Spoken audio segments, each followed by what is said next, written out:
اور UK Hamas کو ایک ٹیررسٹ آرگنائزیشن کلیئرڈ کرتے ہیں، لیکن دوسری طرف انہیں ٹیررسٹ نہیں کنسیڈرڈ کیا جاتا، جن میں Brazil, China, Egypt, Iran, Norway, Qatar, Russia, Syria, Turkey اور پاکستان کے مطابق۔ پھر کچھ ملک ایسے ہیں جو کہ حماس کے صرف ملٹری ونگ کو ٹیررسٹ آرگنائزیشن مانتے ہیں، جیسا کہ نیوزی لینڈ اور پیراگوئے۔ یہ چیز جیو پولیٹیکلی کافی ریلیونٹ ہے، کیونکہ ہم آگے دیکھیں گے کہ جو آج کی سچویشن ہے ان پہ مختلف ملک اپنا کیا ریئیکشن دیتے ہیں۔ اگر ابھی کی لڑائی کا نقشہ دیکھا جائے تو ہم دیکھ سکتے ہیں کہ غزہ اسٹرپ جو کہ ریڈ کلر میں ہے، جو کہ اسرائیل کی ٹیریٹری میں کتنا اندر گھس گئے ہیں فلسطینی ملیٹنٹ، جیسا کہ آپ کی اسکرین میں ایک بلو کلر نظر آ رہا ہے۔ حماس کے ملٹری کمانڈر محمد الدیف نے اس پورے آپریشن کو الاقصی فلڈ کا نام دیا ہے اور کہا کہ حماس یہ اس لیے کر رہا ہے کہ کیونکہ اسرائیل نے فلسطینیوں کے اوپر ظلم کیا۔ اسپیسیفکلی یہ رسپانس ہے الاقصی مسجد میں جو ہوا تھا۔ اگر آپ جاننا چاہتے ہیں کہ جیروسلم میں موجود الاقصی مسجد میں کیا ایشو ہوا تھا تو ہم جلد ہی اس کی بھی ویڈیو بنائیں گے۔ اسرائیل نے رسپانس میں اپنا جو حملہ لانچ کیا اسے آپریشن آئرن سورڈز کا نام دیا گیا ہے۔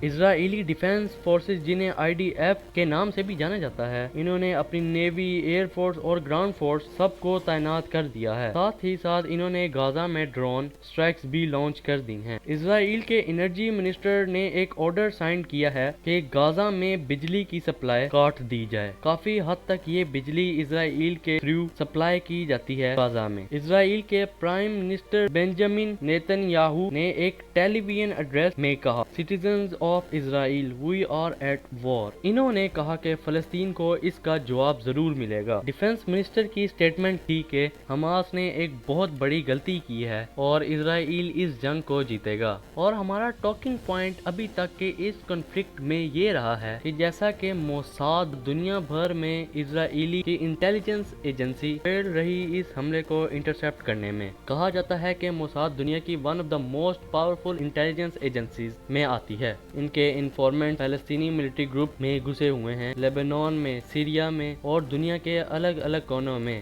پاسٹ میں اکثر یہ دیکھا گیا ہے کہ موساد کے ایجنٹس نے بڑے پریسائزلی ٹائمڈ اسیسینیشنز کیے ہیں بڑے بڑے ملٹری لیڈرز کے۔ کئی جگہوں پر گاڑیوں پر GPS ٹریکر لگا کر ان پر ڈرون اسٹرائک کا استعمال کر کے اور اس کے علاوہ موبائل فونز کے ذریعے بھی۔ لیکن ابھی بھی سوال یہ ہے کہ اتنی پاورفل ایجنسی ہونے کے باوجود ان کو کیسے پتہ نہیں چلا کہ یہاں پر ہزاروں راکٹس کا اٹیک ہونے والا تھا۔ گراؤنڈ پر موجود جو غزہ بارڈر پر اسرائیل کی فینسنگ لگی ہے، وہاں پر کیمراز، گراؤنڈ موشن سینسر اور ریگولر آرمی کے پیٹرولز ہوتے ہیں۔ اس طریقے کے سمارٹ بیریئرز کیوں فیل ہو گئے؟ ڈومیسٹیکلی اسرائیل کو بہت کرٹیسزم فیس کرنا پڑ رہا ہے۔ فارمر اسرائیل کے جو نیوی ہیڈ تھے، انہوں نے اسرائیل کے ٹی وی چینل جو کہ چینل 12 کو کہا کہ یہ ان کی گورنمنٹ کا سب سے بڑا فیلئر ہے۔ پورا اسرائیل صرف ایک ہی بات پوچھ رہا ہے، کہاں ہے IDF، کہاں ہے پولیس اور کہاں ہے سیکیورٹی؟ اس نے BBC کو بتایا کہ ایک میجر انویسٹیگیشن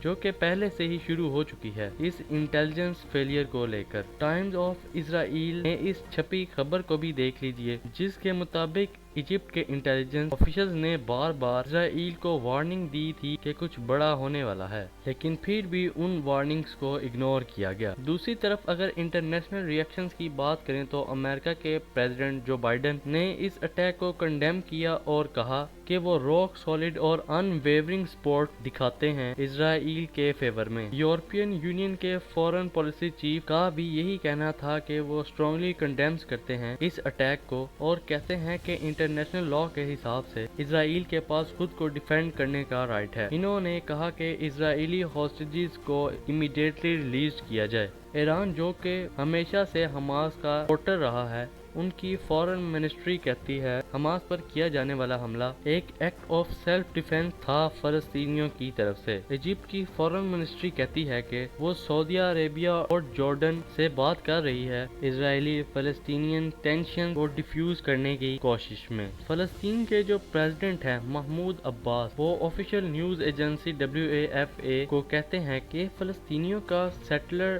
اور ٹیرر کے خلاف خود کو پروٹیکٹ کرنے کا حق ہے، جیسا کہ میں نے بتایا کہ یہ فتح پارٹی کے ویسٹ بینک پر رول کر رہی ہے۔ ہسٹوریکلی فتح اور حماس کے بیچ میں کنفلکٹ کی سچویشن رہی تھی۔ فلسطین کی جو کوز ہے وہ اوبویسلی سپورٹ ڈیزرو کرتی ہے، لیکن ٹیررسٹ کو سپورٹ کر کے نہیں۔